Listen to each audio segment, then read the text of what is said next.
دەم باش خوێندەکارên هێژا ez مامۆستا دڵخواز شێخê بەرەمە وانەیەکە نû ji waneyên felsefa Amedayî Sîsêm. Mijara me ji xwe îro feylesûfên İslamê yên li ser dema navîndin. Ji xwe waneya menî çû jî em ser felsefa İslamî a ser dema navîn de em axivîn. Me got ev felsefa hinê di nava xwe de dibe çar beş. Me got zanistên kelamê û me gişt şîrove kir, piştre me Mu'tezîla me gişt şîrove kir. Em diyabûn meşaiyetê.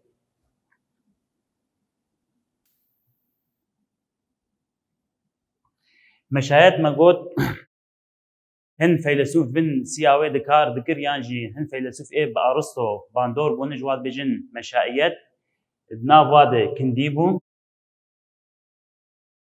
Me kindî gişt berfire şîrove kir û em diyabûn Farabî.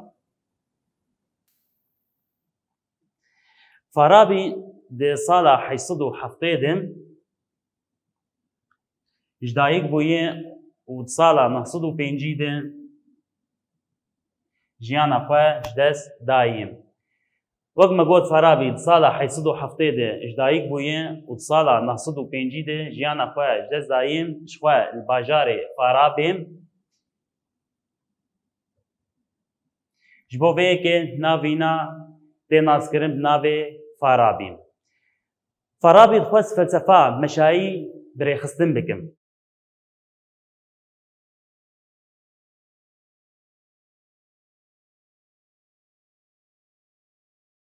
û tê naskirin bi feylesûfekî gelkî giring di nava meşaiyetê de. Farabî derbarê gelek zanistan lêkolîn kirin mîna bîrkarî, bijîşkî, me got mîna bîrkarî, bijîşkî, kîmya ew kîmîk, sinc û mozîk.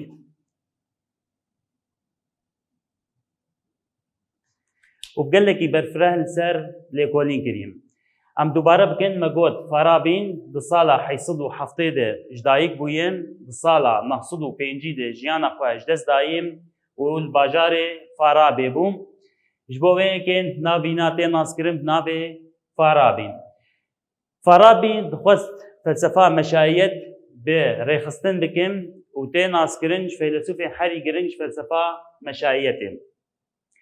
Farabî lêkolîn derbarê gelek beşan kirî me got mîna bîrkarî, bijîşk, kîmya, sinc û mozîk. Farabî tê naskirin bi mamosteyê duyem.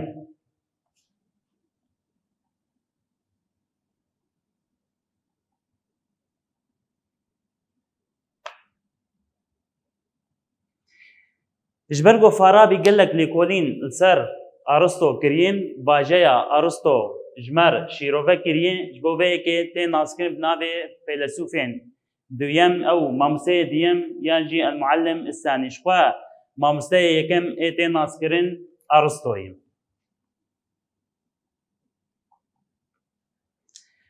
Em dubare bikin me got Farabî 807 ji dayîk bûye 905 jiyana xwe ji dest daye li bajarê Farabê ji bo vê yekê bi navê Farabê tê naskirin.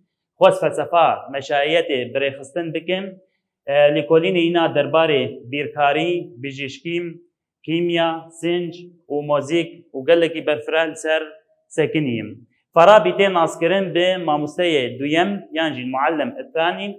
Ji ber ku Farabî gelkî ser felsefa Aristo rawestiyaye û ew kesên êgê bajeya wî şîrove kiriye. Ji bo vê yekê navî dihat naskirin mamosteyê duyem yan jî Muallim es-Sanî. Ji xwe mamosteyê yekem ê tê naskirin Aristoyê. Felsefa Farabî derbarê gerdûnê.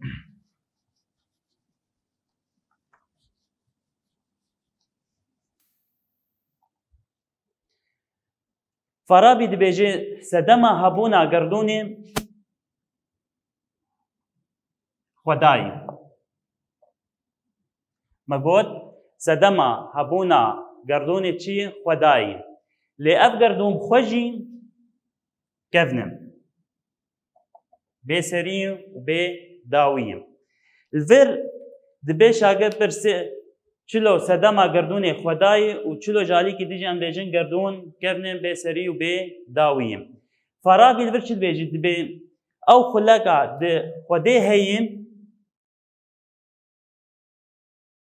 دوی خلق دیجی گردون پرچه بویم او خلق خدای هبو پیرجی راسن گردون چه بویم جبو اولود بیجم جهلا دمیم دبیجم خدا و گردون بهفرنه خدا و گردون بهفرنه لجهلا کسایتین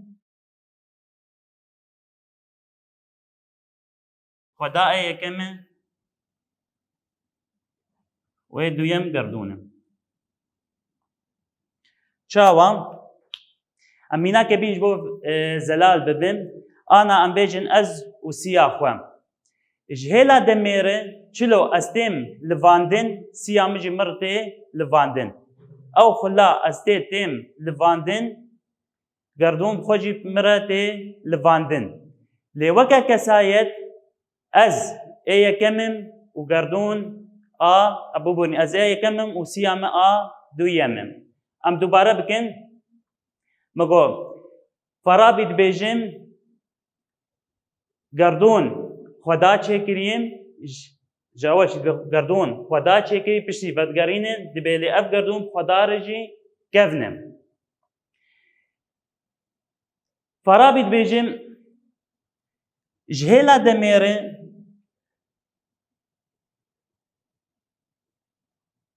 فرابید بیجم جهلا دمیره خدا و گردون به هفدوراییم جهلا دمیره خدا و گردون به هفدوراییم لوکا کسایت خدای پشره گردون ته مگو میناک ازو سیاخوام دما گه از لوم سیامه بمرد لده لوکا اساس و بنگه کیم از اساسم و دو مراییم ویرنگی فرابید خواست نارینا خواست سر هبونا گردونه شیروه بگم جن فرابی آنا وقت پرس چما فرابی گرنگیه دده هشین چالاک چما گرنگیه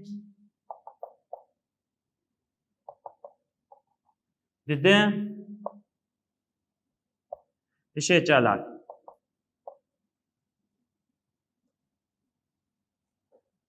مگوت وکا پرس فرابی بیجه چما فرابی گرنگیه دده هشه چالاک جبرگو فرابی دوینه هشه چالاک او ای ریا زانینه هشه چالاک او ای ریا زانینه او ای گمرو دگینه زانینه مگوت چما گرنگی فرابی دای هشه چالاک جبرگو فرابی دوینه هشه چالاک او ای گمرو دگینه زانینه و نرین کوینی بناودنگ هی دبیجم فیلسوف وکا پیغمبرم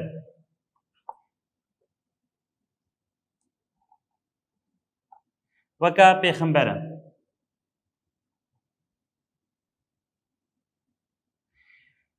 جبرگو هر دو جی راستیه دگرن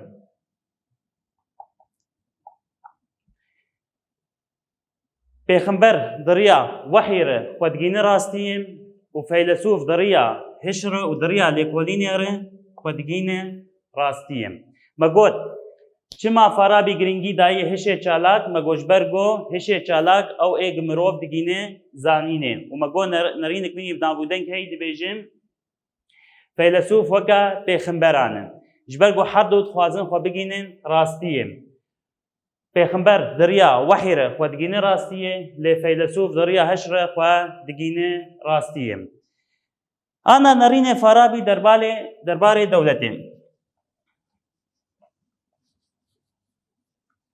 فرابی دبیجن تاگه ام دولتک ساز آوا بکن و دولتک باش آوا بکن دبیجد و او کسی دستهلدار او کسی حاکم بیردوزیه که باش به جواکی برای بده یعنی جواک سر بیردوزیه که باش به آوا کرن جبوگو که کاربه او جواک کاربه او جواک به مشالن سر اساسی وکبیه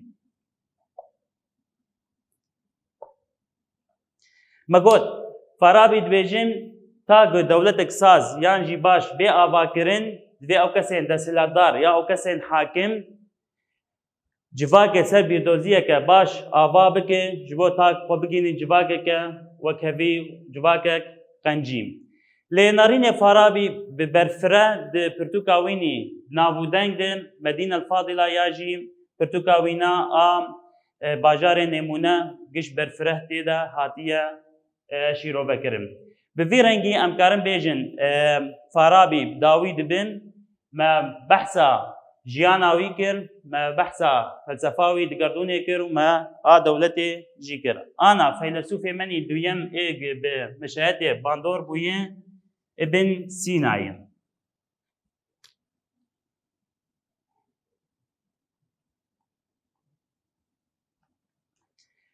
Ibn Sîna ji xwe di sala 908 de 908 ji dayîk bûye û di sala 1037 de jiyana xwe cezayî.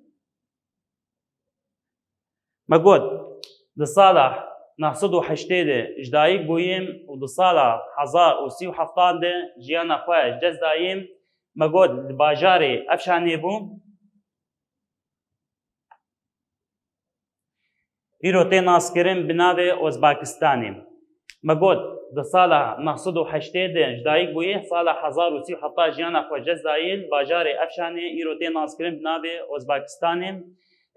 Ibn Sîna ji feylesûfekî herî bi navûdeng di feylesûfên meşayetê bû ew xwe jî felsefa Yûnanî bandor bûye. Pirtûka wînî bi navûdeng El-Qanûn. Ev pirtûka wî gelekî bi navûdeng bû heta sed sala 19 li zanîngehê Ewropî dihatin derzayîn. Ji ber ku gelekî bi navûdeng bû li Ewropayê û zanîngehê wê nadihat weke derzayîn ser vê pirtûkê dihat dedanya perweser dihatin perwerdekirin. û Farabî tê naskirin weke jêdereke bijîşkî.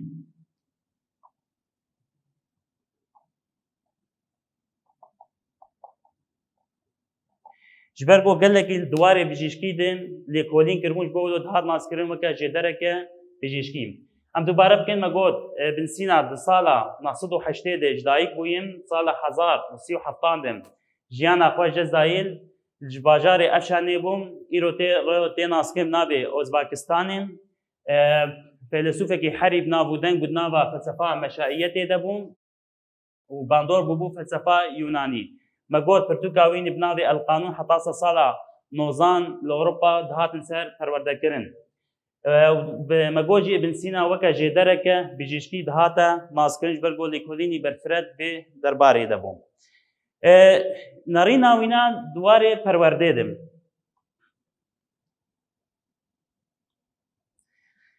Ibn Sîna dibe çi dibe dema ku mirovek bixwaze waneyekê li ser sincê bide ya exlaq bide.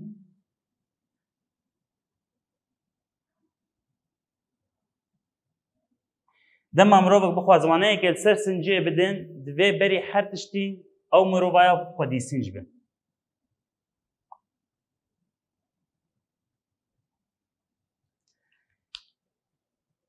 Yani çê nabe mirovek bê perwerdakê ser sincê bide û xwe bê sinc be. Ya em bêjin mirovekî diziyê bike bê perwerdakê ser diziyê bide. Ji bo wê dibêjî dema ku mirovek bixwaze waneyekê ser sincê bide vê ew xwe jî xwedî sinc be. Narîna Ibn Sîna li ser gerdûnê. Ibn Sîna çi dibêje? Dibêje ge em bêjin destpêkê xweda hebû. Piştre bi demekê re gerdûn çêbû. Gerdûn çêkir. Destpêkê xweda hebû piştî demekê gerdûn çêkir. Vir Ibn Sîna dibêjin vê dekê tê wata xwedê ew şî ew destpêkê nedixwaz vê gerdûnê çêkin, piştre xwest gerdûnê çêkin. Destpêkê nedixwaz gerdûnê çêkin, piştre xwest gerdûnê çêkin. Vê dekê dibêçin bê tê wata xwedê îrada xwe guhertî. Xwedê îrada xwe guhert. Lê Ibn Sîna dibe çê nabe em bêjin xwedê îrada xwe guhertî.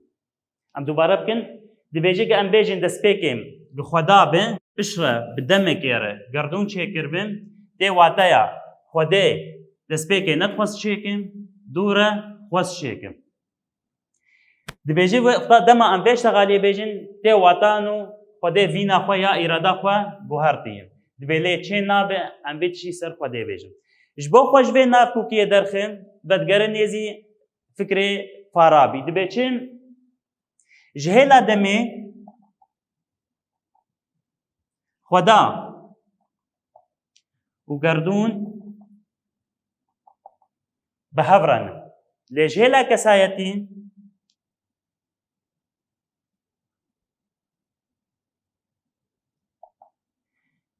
xwedayê بشرة گردون دين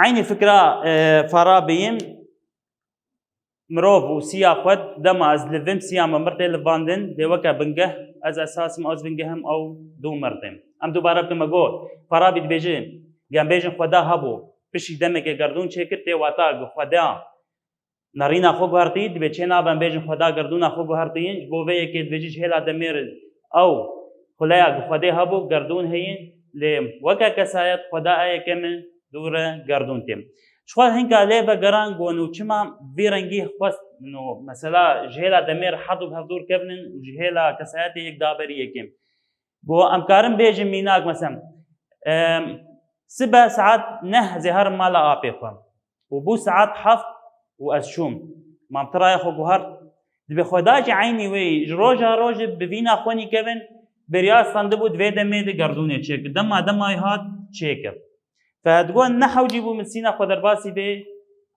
مجارة هاني بقى بقشتيم بفيرنجي ابن سينا تخوش نارينا خوسر گردونه بدو بيچاوا گردون هاتيا آوا گرن ابن سينا دبيچيت بيتنا فوكيد نابرا هش يانجي فلسفه وأولا إسلام التنين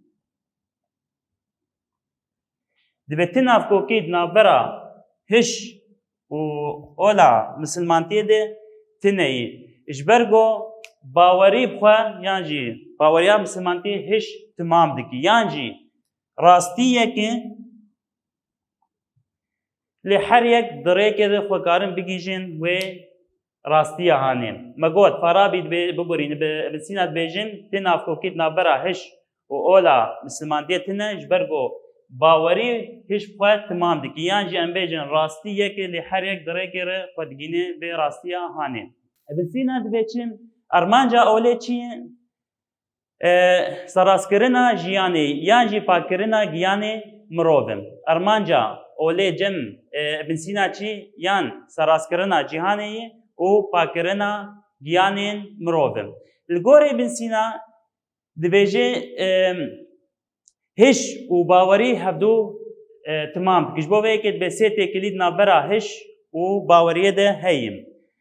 آیا کم دبیجیم قادن هش و قادن باوریش هف نجودای.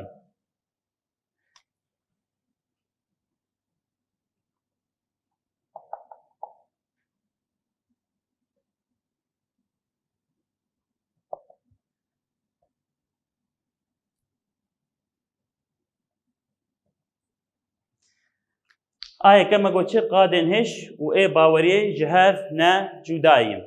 آدویم باوری تمام کرنا هشه. باوری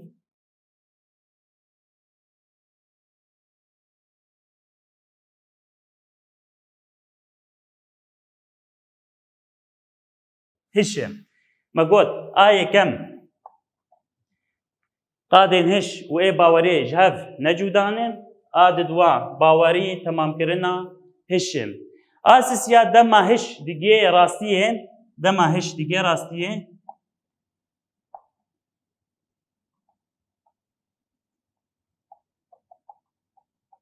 دما هش دیگه راستیه رولا باوریته و تأکید کرنا ویم.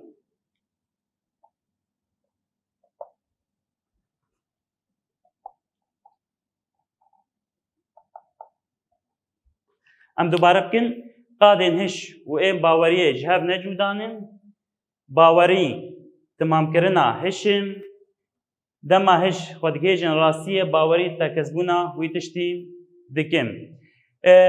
ابن سینا وانا رینا خواه جه فارابی جودا دکه و جالیه کی دم خودگینه فلسفه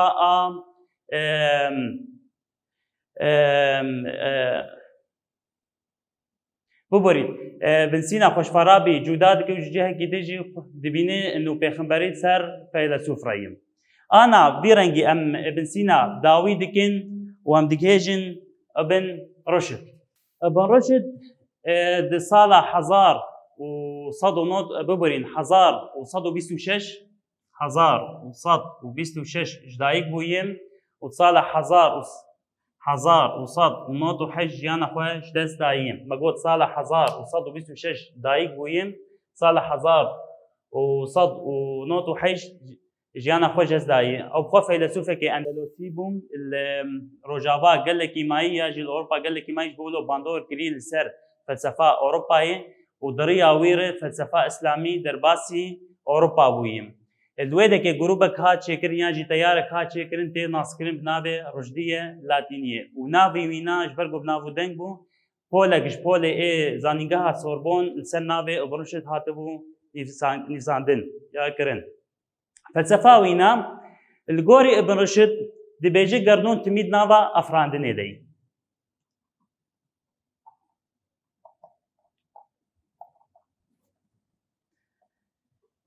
قرنون تميد نافا افراندني لي اي اف قرنون افراندي كيم خداي قرنون نافا افراندني دي اي اف قرنون افراندي خداي واوجين بسري وبداوي يعني ابديه